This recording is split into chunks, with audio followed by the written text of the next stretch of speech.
صحیح بخاری میں روایت ہے، نبی کریم صلی اللہ علیہ وسلم نے فرمایا، کوئی جان بھی ناحق قتل ہوتی ہے تو حضرت آدم علیہ السلام کے بیٹے قابیل پر اس خون کا بوجھ ہوگا، کیونکہ اس نے قتل ناحق کا طریقہ رائج کیا تھا۔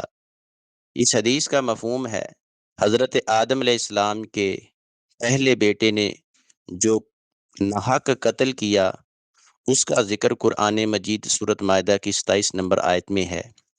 انسان کا خون ناحق تمام انبیاء کرام علیہ الصلاۃ و تسلیم کی شریعتوں میں سنگین جرم قرار دیا گیا ہے۔